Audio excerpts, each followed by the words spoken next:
আমি সতর্ক করিনি, আমি আপনাদের সতর্ক করে দিচ্ছি। আপনারা যদি নিজেদের মধ্যে ভেদাভেদ ভুলে একসাথে কাজ না করতে পারেন, নিজেরা যদি কাদা ছোড়াছুড়ি করেন, মারামারি কাটাকাটি করেন, এই দেশ এবং জাতির স্বাধীনতা সার্বভৌমত্ব বিপন্ন হবে। আমি আজকে বলে দিলাম, নাইলে আপনারা বলবেন যে আমি আপনাদের সতর্ক করিনি। আমি সতর্ক করে দিচ্ছি আপনাদের। আমার অন্য কোনো আকাঙ্ক্ষা নাই, আমার একটাই আকাঙ্ক্ষা, দেশ এবং জাতিটাকে একটা সুন্দর জায়গায় রেখে ছুটি করা। I had enough. Was last 7-8 months I had enough.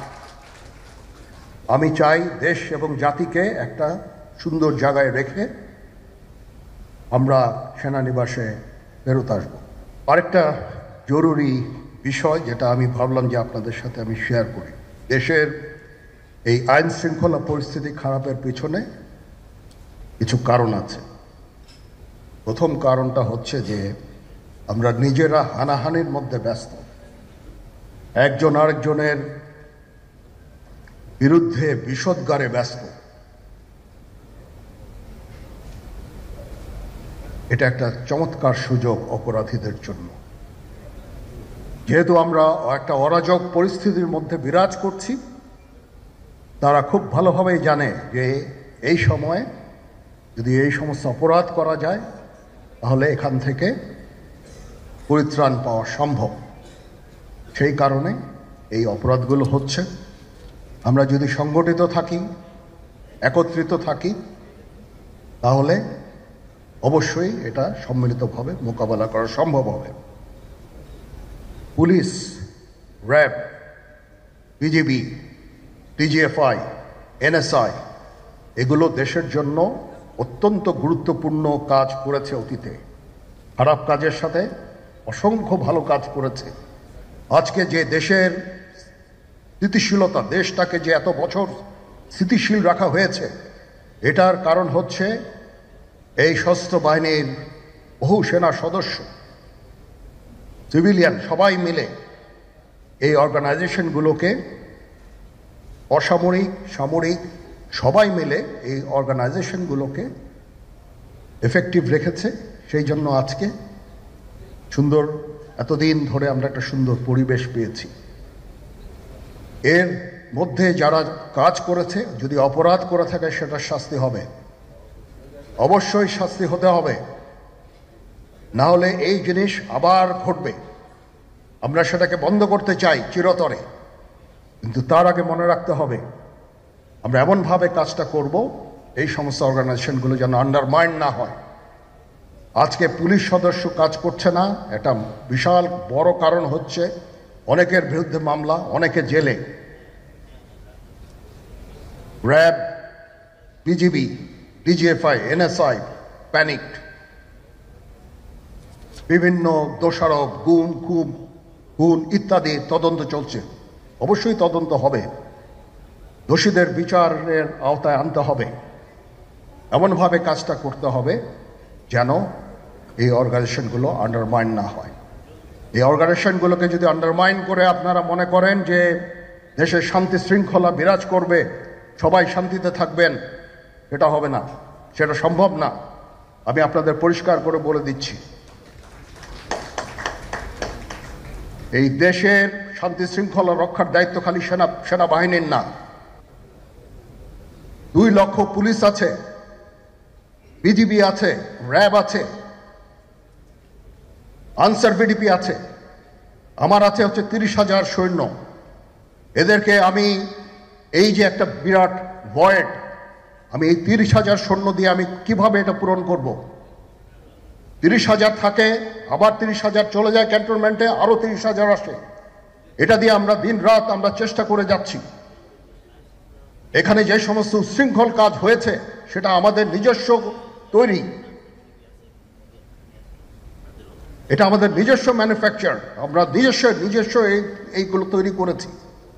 এই বিপরীতমুখী কাজ করলে কেসে কখনো শান্তি শৃঙ্খলা আসবে না। এই জিনিসটা আপনাদের মনে রাখতে হবে। তদন্ত কমিশন হচ্ছে আবার একটা, আমাদের সর্বদা আমরা চেষ্টা করব তদন্ত কমিশনকে সহায়তা করতে। যে ধরনের সাহায্য সহযোগিতার প্রয়োজন হয় আমরা করব। আমরা দেশে একটা ফ্রি ফেয়ার অ্যান্ড ইনক্লুসিভ একটা ইলেকশনের জন্য দিকে ধাবিত হচ্ছে এবং তার আগে যে সমস্ত সংস্কার করা প্রয়োজন অবশ্যই সরকার সেদিকে খেয়াল করবেন। আমি যতবারই ডক্টর ইউনূসের সাথে কথা বলেছি, he completely agrees with me. There should be free, fair and inclusive election, and that election should be within December or close to that. যেটা আমি এর প্রথমেই বলেছিলাম যে 18 মাসের মধ্যে একটা ইলেকশন। আমার মনে হয় যে সরকার সেদিকেই ধাবিত হচ্ছে। ডক্টর ইউনূস যথাসাধ্য চেষ্টা করে যাচ্ছেন এই দেশটাকে ইউনাইটেড রাখতে, কাজ করে যাচ্ছেন উনি। ওনাকে আমাদের সাহায্য করতে হবে, উনি যেন সফল হতে পারেন সেদিকে আমরা সবাই চেষ্টা করব। আমরা একসাথে ইনশাল্লাহ কাজ করে যাব।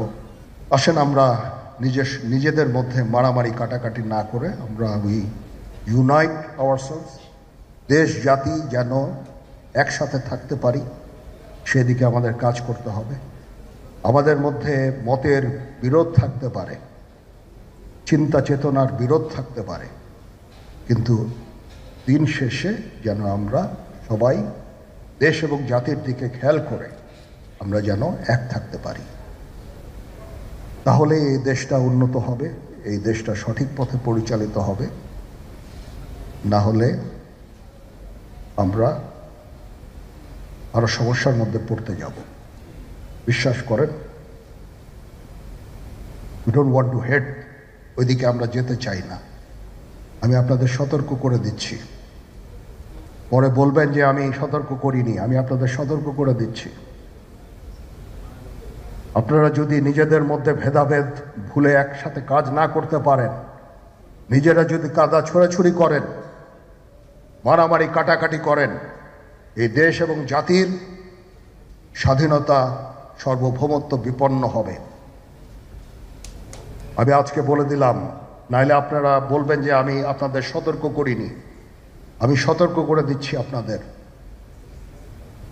এই দেশ সুখে শান্তিতে থাকতে চাই, আমরা চাই না হানাহানি কাটাকাটি মারামারি।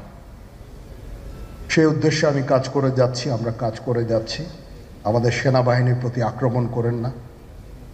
একটা কমন জিনিস আমি দেখতে পাচ্ছি, সেনাবাহিনী এবং সেনা প্রধানের প্রতি বিদ্বেষ কারো কারো। কি কারণে আজ পর্যন্ত আমি এটা খুঁজে পাইনি। আমরা হচ্ছে একমাত্র ফোর্স যেটা আপনাদের জন্য কাজ করে যাচ্ছি, দাঁড়িয়ে আছি প্ল্যাটফর্মে।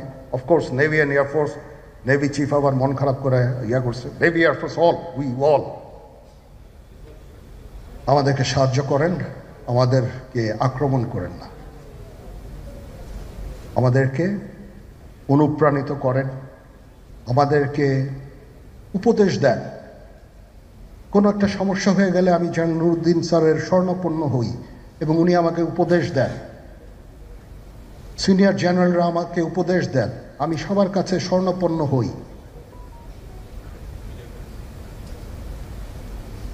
আমাদের প্রতি আক্রমণ করেন না, উপদেশ দেন। আমরা অবশ্যই ভালো উপদেশ গ্রহণ করব। আমরা একসাথে থাকতে চাই এবং দেশ এবং জাতিকে এগিয়ে